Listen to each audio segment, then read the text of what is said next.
আসসালামু আলাইকুম রহমতুল্লাহ। আজকে আমি আপনাদের সাথে আমার মেয়ের কিছু সুন্নতি ডিজাইন করা জামা শেয়ার করব ইনশাল্লাহ। আমি একটি হাদিস শরীফে পড়েছিলাম যে উতলুবুল ইলমা মিনাল মাহদি ইলাল লাহাদ, তোমরা দোলনা থেকে কবর পর্যন্ত ইলিম অন্বেষণ করো। এই হাদিস শরীফটি পড়ার পরে আমি চিন্তা করলাম যে এখানে আমাদের প্রিয় নবী হুজুর পাক সাল্লাল্লাহু আলাইহি ওয়াসাল্লাম তিনি যেটা বলেছেন যে দোলনা থেকে কবর পর্যন্ত অর্থাৎ ইন্তেকাল পর্যন্ত শিক্ষা অর্জন করতে হবে। শিক্ষাটা কি শিক্ষা? দ্বীনি শিক্ষা। যখন মানুষ জন্মগ্রহণ করে তখন তো তার শেখানোর ব্যবস্থাটা ভিন্ন থাকে। তাকে মুখে কোনো কিছু পড়িয়ে শেখানো যায় না। তাকে শেখাতে হলে প্র্যাকটিক্যালি শেখাতে হবে। তার শিক্ষার বিষয়টি সন্তান জন্মগ্রহণ করার পর তার শিক্ষার বিষয়টি দেখাশোনার দায়িত্ব হয়ে যায় পিতামাতার। একজন পিতামাতাই পারেন সন্তানকে হাতে কলমে সমস্ত বিষয় শিক্ষা দিতে। তো এদিকটাতেই খেয়াল করে আমি যেটা বুঝতে পারি, আমার সন্তানকে আমাকে অবশ্যই শিশুকাল থেকেই দ্বীনি শিক্ষা দিতে হবে। দ্বীনি শিক্ষার মধ্যে অন্যতম শিক্ষা হচ্ছে সম্মানিত সুন্নত মুবারক ওনার অনুসরণ করা। কারণ সম্মানিত দ্বীন ইসলাম ওনার প্রতিটি বিষয় হুজুর পাক সাল্লাল্লাহু আলাইহি ওয়াসাল্লাম তিনিই শিক্ষা দিয়েছেন। সুতরাং উনার অনুসরণ করার মাধ্যমে সম্মানিত দ্বীন ইসলামের পরিপূর্ণ অনুসরণ করা সম্ভব। এ কারণে যখন সন্তান জন্মগ্রহণ করে তখন সন্তানের দুই কানে আজান ইকামত দেয়া হয়, তাহনিক করানো হয়। এগুলো কিন্তু সম্মানিত সুন্নত ওনার অন্তর্ভুক্ত। এর দ্বারা সন্তানের মধ্যে ছোটবেলা থেকেই সুন্নতের আমলের বহিঃপ্রকাশ ঘটে এবং সন্তানের মধ্যে ভালো প্রভাব পড়ে। আমি আরেকটি হাদিস শরীফ পড়েছিলাম যে মানুষ ইন্তেকালের পরে সমস্ত আমল বন্ধ হয়ে যায়, কিন্তু তিনটি আমল জারি থাকে। তার মধ্যে একটি হচ্ছে নেক সন্তান। যদি কেউ নেক সন্তান রেখে যায়, নেক সন্তান যতদিন পর্যন্ত পিতামাতার জন্য দোয়া করবে ততদিন পর্যন্ত পিতামাতার আমল নামায় নেকি পৌঁছাতে থাকে। সুবহানাল্লাহ। তো এই যে হাদিস শরীফটাকে খেয়াল করে আমার সন্তানকেই নেককার আল্লাহওয়ালা হিসেবে গড়ে তোলার জন্য যতটুকু পরিশ্রম করা প্রয়োজন ততটুকু আমি করার চেষ্টা করব। বাদ বাকিটা আল্লাহ পাক উনি পূরণ করবেন ইনশাল্লাহ। তো এই দিকটা লক্ষ্য রেখে আমি আমার সন্তানকে ছোটবেলা থেকেই সুন্নতি পোশাক পরাই বা তাকে পর্দা করানোর চেষ্টা করি।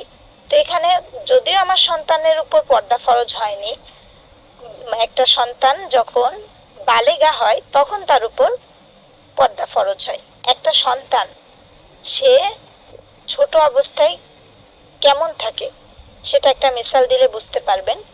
যে আমরা মাটি দিয়ে কোনো জিনিস তৈরি করি, তো তৈরি করার সময় কি হয়, মাটিটাকে নরম করে নিতে হয়। যখন নরম থাকে তখন এটাকে শেপ দিয়ে তৈরি করতে হয়। যখন এটা শুকিয়ে যায়, শুকিয়ে গেলে কিন্তু যখন এটা শুকিয়ে যাওয়ার পরে এটাকে আর কিছু করা যায় না। যদি শেপটা আমি চেঞ্জ করতে যাই তখন ভেঙে যাবে। অনেক সময় ভেঙে যায়, শক্ত হয়ে যাওয়ার কারণে ভেঙে যায়। তার মানে এর এর থেকে আমি বুঝতে পারলাম যে আমার সন্তানকে ছোটবেলা থেকেই তাকে গড়ে তুলতে হবে। কারণ সন্তান একটা কাদামাটির ন্যায়। কাদামাটিকে যেমন কাদামাটি অবস্থাতেই কোনো শেপে আনতে হয়, ঠিক সন্তানকেও ছোটবেলা থেকেই একটা শিক্ষার মাধ্যমে, দ্বীনি শিক্ষার মাধ্যমে আল্লাহওয়ালি হিসেবে গড়ে তুলতে হবে। তো এই চিন্তা ভাবনা মাথায় রেখেই আমি আমার সন্তানকে ছোটবেলা থেকেই পর্দা করানোর চেষ্টা করি, যাতে তার একটা অভ্যস্ততা চলে আসে। আর সুন্নতি পোশাকও তাকে আমি পরাই। তো সুন্নতি পোশাক পরানোর ক্ষেত্রে অনেক সময় দেখা যায় আত্মীয় স্বজন যারা আছেন ওনারা সন্তানকে কিছু গিফট করতে চান। তো সেক্ষেত্রে কি করবেন, ওনারা চান যে মার্কেটে যে পোশাকগুলো পাওয়া যায় বাচ্চাদের জন্য সুন্নত মোতাবেক করা না, সুন্নতের খেলাফ, কিন্তু অনেক সুন্দর ডিজাইন করা অনেক সুন্দর সুন্দর জামা পাওয়া যায়, তো ওনারা এগুলোকে গিফট করতে চান। তবে আমি এই সুন্নত ব্যতীত অন্য কোনো পোশাক আমি আমার সন্তানকে পরাই না, এই বিষয়টি আমি ওনাদের কাছে স্পষ্ট জানিয়ে দেই। এর একটাই উদ্দেশ্য যে যখন আমার সন্তানকে আমি সুন্নতি পোশাক পরাচ্ছি, হ্যাঁ, তখন তার এই শিক্ষাটাই সে অর্জন করছে, এই শিক্ষাটাই সে লাভ করছে যে এই পোশাকটাই আমাকে পরতে হবে, এই পোশাকের খেলাফ অন্য কোনো পোশাক আমার পরা যাবে না। যদি আমি কোনো যদি আমি কারো দিয়ে একটা গিফট তাকে পরাইতাম, তখন তার মধ্যে একটা ধারণা চলে আসতো যে না, মাঝে মাঝে অন্য পোশাকও পরা যায়। এই চিন্তা ভাবনার কারণে সে পরবর্তীতে সুন্নতটাকে পালন করতে অনাগ্রহী হয়ে যাবে।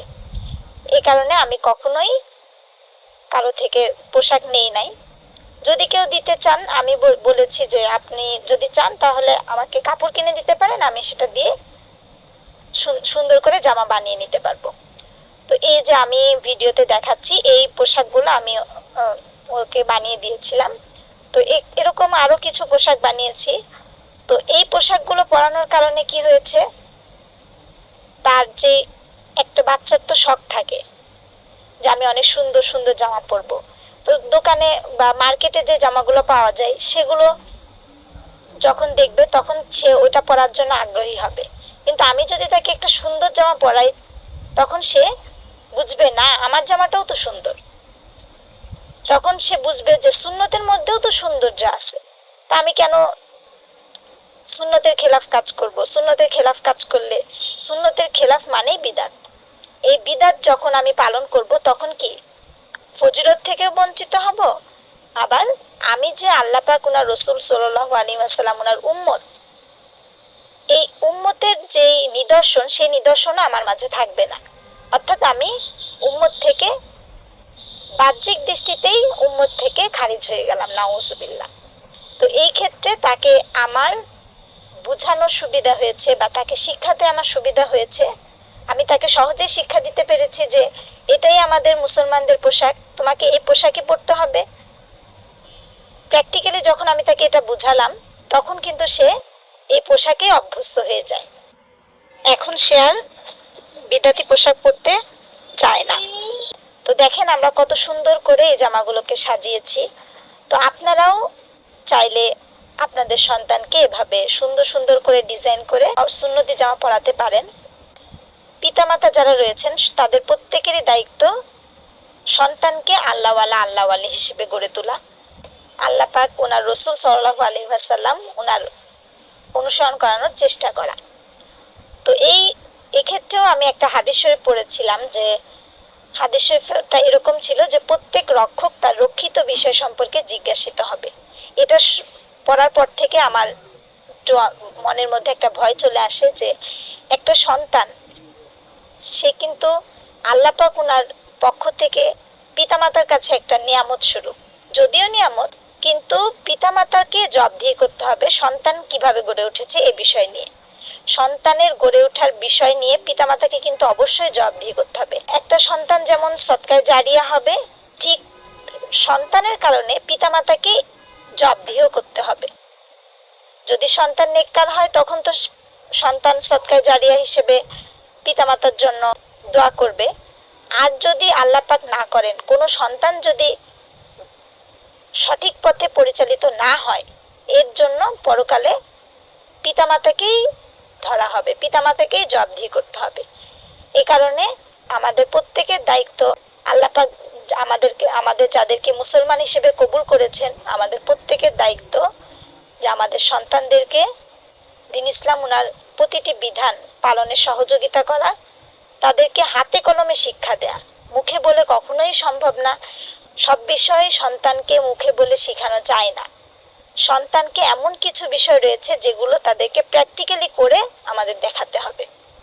যদি আমরা এভাবে দেখাতে পারি তখন তারা ওই বিষয় নিয়ে অভ্যস্ত হয়ে যাবে, কখনোই তারা দ্বীন ইসলাম থেকে সরে যাবে না। তো আমরা প্রত্যেকেই চেষ্টা করব ইনশাল্লাহ আমাদের সন্তানদেরকে সম্মানিত সুন্নত মোতাবেক পরিচালনা করার জন্য। আল্লাহ পাক রব্বুল আলামিন তিনি যেন আমাদের সবাইকেই সম্মানিত দ্বীন ইসলাম ওনার প্রতিটি বিষয় নিজে পালন করার এবং আমাদের পরিবারবর্গ সবাইকে নিয়ে বিশেষ করে আমাদের যারা ছোট ছোট সোনামণি অর্থাৎ সন্তান রয়েছেন, ওনাদেরকে যেন আমরা দ্বীন ইসলাম ওনার প্রতিটি বিধান যথাযথভাবে শিক্ষা দিতে পারি। আমরা সকলেই যেন আল্লাহ পাক ওনার কাছে মকবুল হতে পারি, এই দোয়াই কামনা করব। আল্লাহ পাক রব্বুল আলামিন তিনি আমাদেরকে কবুল করুন, আমিন। আসসালামু আলাইকুম ওয়া রাহমাতুল্লাহ।